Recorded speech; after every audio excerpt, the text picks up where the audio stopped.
అందరికీ నమస్కారం. IP address లేని ఐబొమ్మ ప్రభుత్వాలకు ఛాలెంజ్ చేస్తుంది. అదేవిధంగా ఇండస్ట్రీకి సవాలు విసురుతోంది. ఇంతకీ ఐబొమ్మని కొట్టే దమ్ము పోలీసులకు కానీ ప్రభుత్వానికి లేదా? ఎందుకు ఆ విధంగా వాళ్ళు రెచ్చిపోతున్నారు? దీనికి సంబంధించి మనతో మాట్లాడటానికి నట్టి కుమార్ గారు ఉన్నారు. సార్తో మాట్లాడదాం, మరిన్ని విషయాలు తెలుసుకుందాం.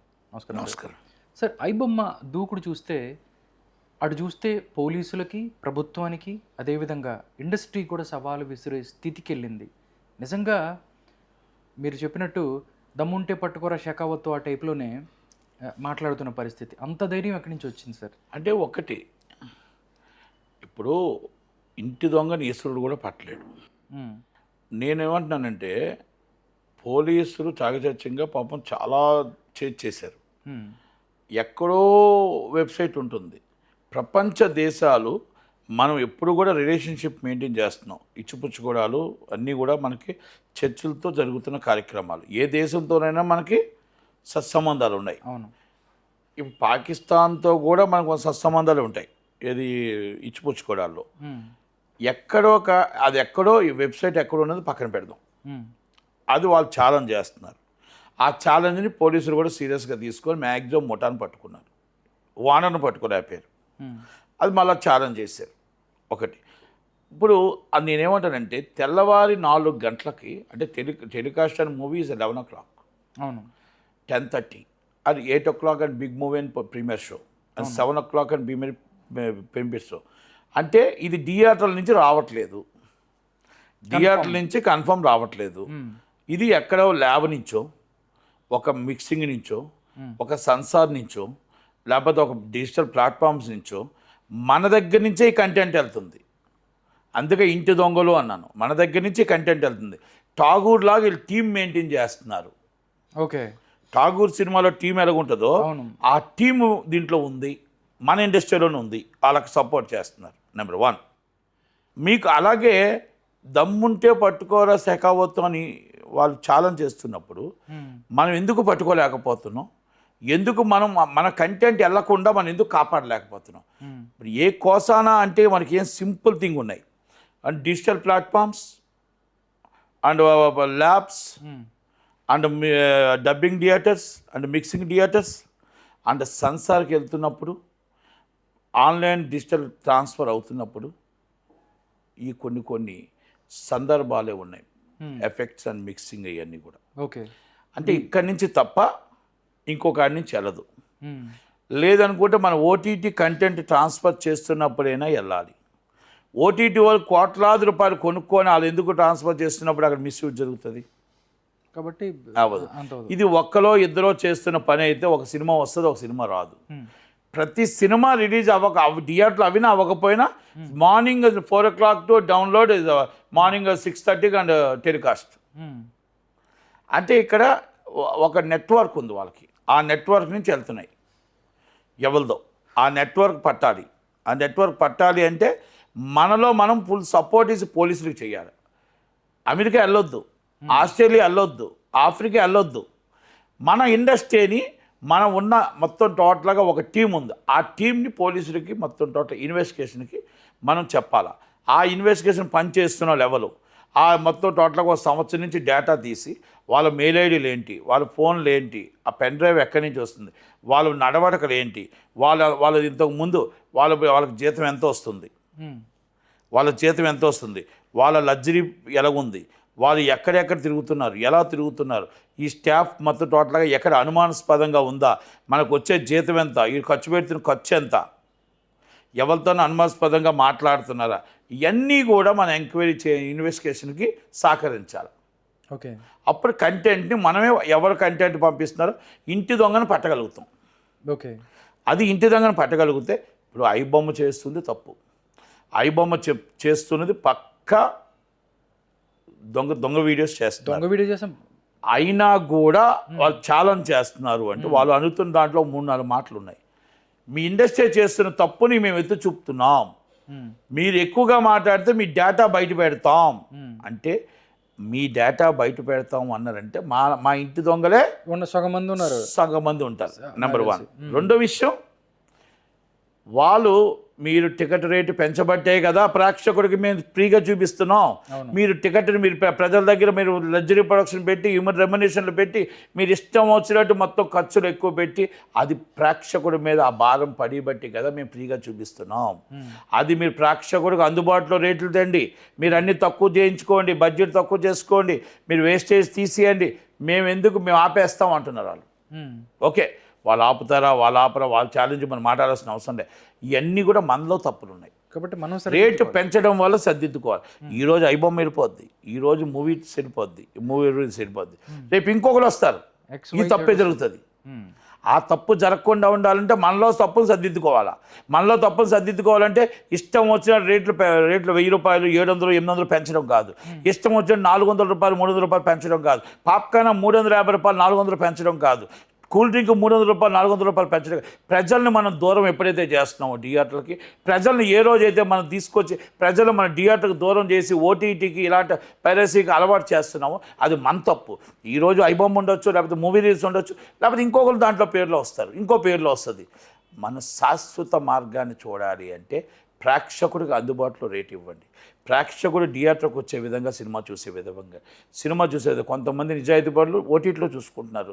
మనసు చంపుకొని హీరో మీద ఉన్న ప్రేమను చంపుకొని ఓటీటీ దాకా వెయిటింగ్ ఫర్ ఓటీటీ. ఎందుకంటే నలుగురిని కలిపి ఫ్యామిలీతో తీసుకెళ్తే ఆయనకి నెల జీతం వచ్చిందంతా 2000 టికెట్లు పోతే నా రాబడి ఏంటి అని ఆలోచించుకుంటున్నారు. కొంతమంది ఏం చేస్తున్నారు, వీళ్ళు చేస్తున్న పాపాలకి వీళ్ళు చేస్తున్న తప్పులకి మా మీద భారం పెడుతుంటే మేము ఎందుకు చేయాలా, అందుకే మేము పైరసీ చూస్తామని చెప్తున్నాను. నేను సోషల్ మీడియాలో కూడా చూశాను వాళ్ళ కామెంట్స్ కూడా. అందుకే మీరు చేస్తున్న తప్పులకే మేము పైరసీ చూడాల్సి వస్తుంది. మా అభిమాన హీరోని వదులుకోలేము, మా అభిమాన నాయకుడిని వదులుకోలేము, కనుక మీరు చేస్తున్న మా దగ్గర డబ్బులు లేవు, చూడటానికి లేక గేటు కాడే ఉండిపోతున్నాం, గేటు కాడ ఉండిపోయి 4 గంటలకు వెళ్ళి డౌన్లోడ్ చేసుకొని అందుకే ఐబొమ్మని మేము ప్రేమిస్తున్నాం అని అన్నారు కొంతమంది. మీరు చేస్తున్న తప్పులకి మేము ప్రేమిస్తున్నాం. మా హీరోని ఎంత ప్రేమించాము, మా హీరోని సినిమా చూడలేకపోతే మాకు బాధ ఉంది, మాకు నిద్ర పట్టట్లేదు, మా దగ్గర డబ్బులు లేవు, మీరు పెట్టినంత డబ్బులు మా దగ్గర లేదు, అయినా మా హీరో సినిమా చూడలేకపోతున్నాం అని బాధ ఉంది. ఆ బాధను మేము దిగమింగా సినిమా చూడాలి అంటే ఏం చేయాలి, గత్యంతరం లేని పరిస్థితుల్లో మేము ఇది చేస్తున్నాం అని కొంతమంది అంటే, లేదు నిజాయితీగా ఓటీటీ వచ్చిందాక ఆగుదాం అని కొంతమంది. ఈ తప్పుని మన ఇండస్ట్రీయే వాళ్ళని తప్పుదో పట్టిస్తుంది, మన ఇండస్ట్రీయే నాశనం చేసేస్తుంది. ఓకే, అందుకనే దాన్ని మనం అరికట్టాలి. ఇవన్నీ కూడా అరికట్టుకొని ఇండస్ట్రీని మనుగడని చాలా జాగ్రత్తగా చేసుకొని నిలబడి మనం అప్పుడు ఐబొమ్మ అని కంపల్సరీ వాళ్ళు ప్రతి ఛాలెంజ్లు పక్కన పెడితే అప్పుడు మనకు ఆటోమేటిక్గా జనాలే దాని మీద ఆకర్షణ తగ్గుతుంది. ఓకే, ఎందుకంటే మనం తగ్గించాం రేట్ అనుకోండి, జనాల ఆకర్షణ తగ్గుతుంది.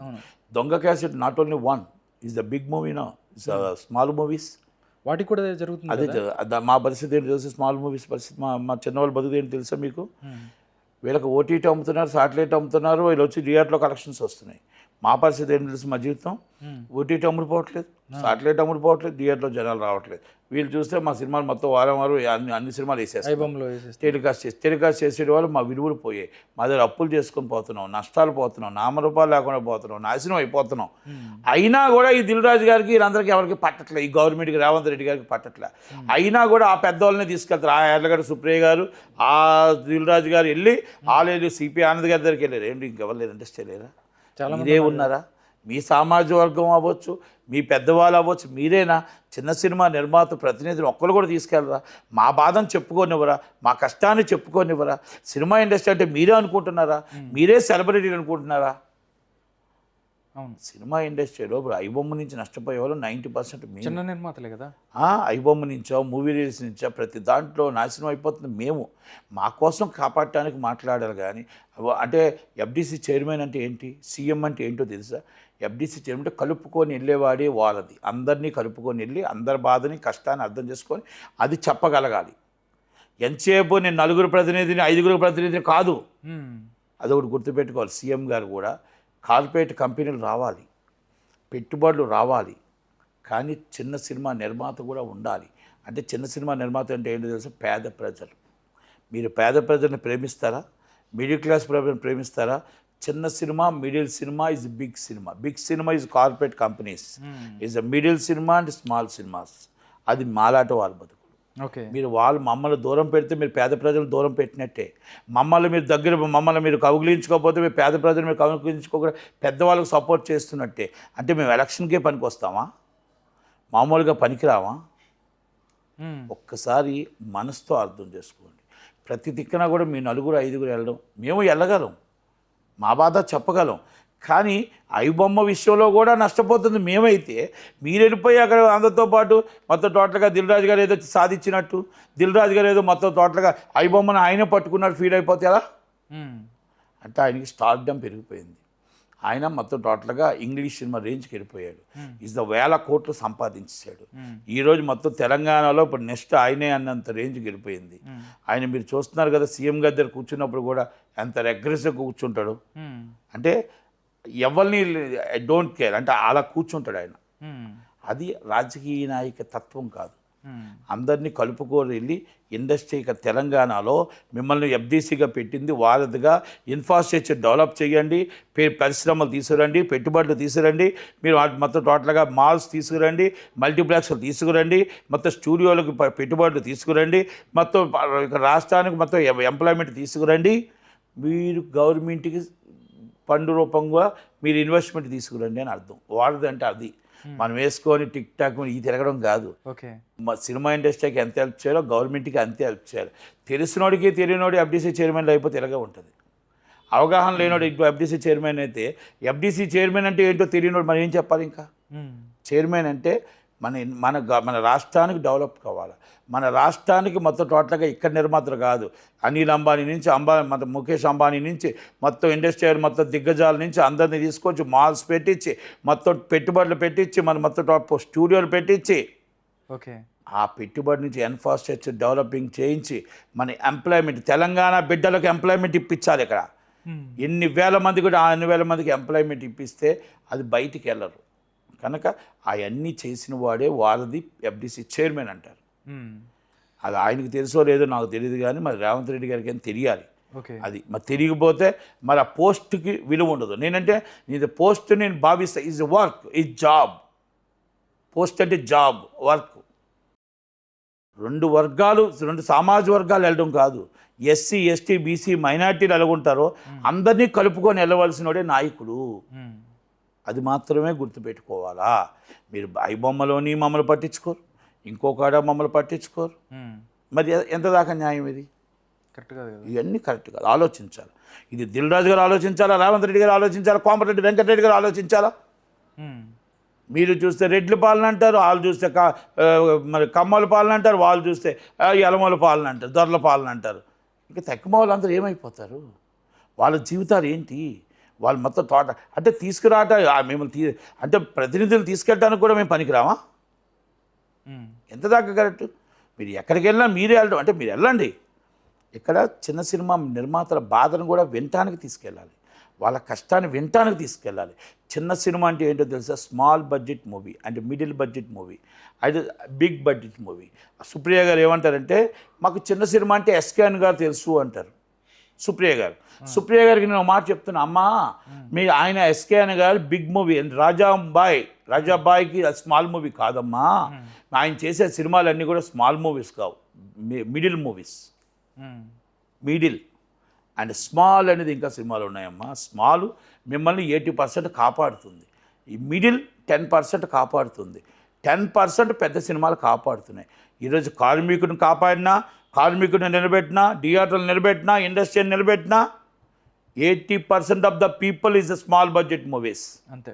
తెలుసుకోండి అమ్మా, ఒక్కసారి మీరు ఆలోచించుకోండి అమ్మా. మీరు ఈరోజు కాదు, మాకంటే ఎప్పుడో సీనియరు, మీరు నాయకత్వం వహిస్తూ ఉన్నారు. కనుక సుప్రియ గారు ఒక్కసారి రివ్యూ చేయండి, ఒక్కసారి ఆలోచించండి. ల్యాబులు మీవే, స్టూడియోలు మీవే, అన్నీ మీవే, మీ చేతిలోనే ఉంటాయమ్మా. ఒక్కసారి రివ్యూ చేయండి. అంతే తప్ప మీరు రివ్యూ చేయకుండా ఆయన స్మాల్ బడ్జెట్ అని ఇలా మీ ఇష్టం వచ్చినట్టు మీరు పెట్టించుకుంటే ఎలా?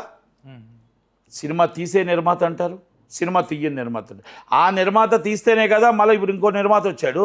అప్పుడు ఆ నిర్మాత తీసి ఆ నిర్మాత మార్గదర్శకాలే కదా ఒక దాసనారాయణ గారు, ఒక రాఘవేంద్రరావు గారు, ఒక బండారు కక్షయ్ గారు, ఒక డివిఎస్ రాజు గారు, సో మెనీ పీపుల్స్. ఓకే. అలాగ అందరు నిర్మాతలు వస్తేనే కదా వాళ్ళు నష్టమో లాభమో ఈరోజు ఉండబట్టే కదా వాళ్ళ మార్గసూత్రాలు మనం నడుచుకుంటూ వెళ్తున్నాం. అది ఆలోచించండి సుప్రియ గారు, అది ఆలోచించండి దిల్ రాజు గారు, అది ఆలోచించండి దామోదరి ప్రసాద్ గారు. అంతే తప్ప చిన్నవాడిని అంటే నేను ముట్టుకోను, మేము పెద్దవాళ్ళం చాలా గొప్పవాళ్ళం అంటే మేము ఐబొమ్మలో మేము నష్టపోతున్నది మేము ఎవరికి చెప్పుకోవాలి? మా బాధను ఎవరికి చెప్పుకోవాలి? మా కష్టాన్ని ఎవరికి చెప్పుకోవాలి? వాళ్ళు చేస్తున్న ఐబొమ్మలో వాళ్ళు మాట్లాడుతున్న మాటలకు మీరు సమాధానం ఏం చెప్పగలుగుతారు? అవన్నీ నిజాలే. వాళ్ళకు కూడా నేను చెప్తున్నా, మమ్మల్ని మీరు నా పెద్ద సినిమాలు మీరు టార్గెట్ చేస్తే బాగానే ఉంటుంది, మమ్మల్ని నాశనం చేస్తే మీకేం వస్తుంది? మమ్మల్ని రోడ్డు మీద లాగితే మీకేం వస్తుంది? మమ్మల్ని మీరు దొంగ క్యాసెట్లు టెలికాస్ట్ చేస్తే మా ఓటీటీలు అమ్ముపోక, శాటిలైట్ అమ్ముడుపోక, సినిమా థియేటర్లో ఆడక మేము పడుతున్న బాధలు, మేము పడుతున్న కష్టాలు, ఎంతోమంది ఆత్మహత్య ప్రయత్నం చేస్తుంటే ఆ బాధ మీకు రాదా అని అడుగుతున్న ఐబొమ్మలకు కూడా. ఐబొమ్మలు మీరు చేయండి, పెద్ద సినిమా టార్గెట్ చేసిన వాళ్ళతో మీరు చేసుకోండి. మమ్మల్ని ఎందుకు టార్గెట్ చేస్తున్నారు? మమ్మల్ని ఎందుకు నాశనం చేస్తున్నారు? మమ్మల్ని ఎందుకు ఇబ్బంది పడుతుంది? మా వల్ల మీకు ఏం ఉపయోగం ఉంటుంది? ఓకే, మీరు అంటున్న బాధల్లో ఆ బాధల్లో మేము లేవా? ఆ కష్టాల్లో మేము లేవా అని అడుగుతున్నాను నేను. కనుక అందుకని ఆనంద్ గారు కానీ సిపి ఆనంద్ గారు చేసిన కార్యక్రమాలు ఆయన అభినందించే విషయం అది. అభినందిస్తూ ఐబొమ్మ వాళ్ళు కూడా చట్టానికి వ్యతిరేకంగా తప్పు వాళ్ళు. అలాగే మా సినిమాల్ని టార్గెట్ చేయడం కూడా వాళ్ళ తప్పు. కనుక ఇండస్ట్రీ అందరినీ కలుపుకొని వెళ్ళకపోవడం దిల్ రాజు గారు తప్పు. రేవంత్ రెడ్డి గారు కూడా పునరాలోచించుకుంటారని, అన్నీ కూడా అందరినీ ఇండస్ట్రీని కలుపుకొని వెళ్తారని ఆలోచిస్తున్నాను. Thank you.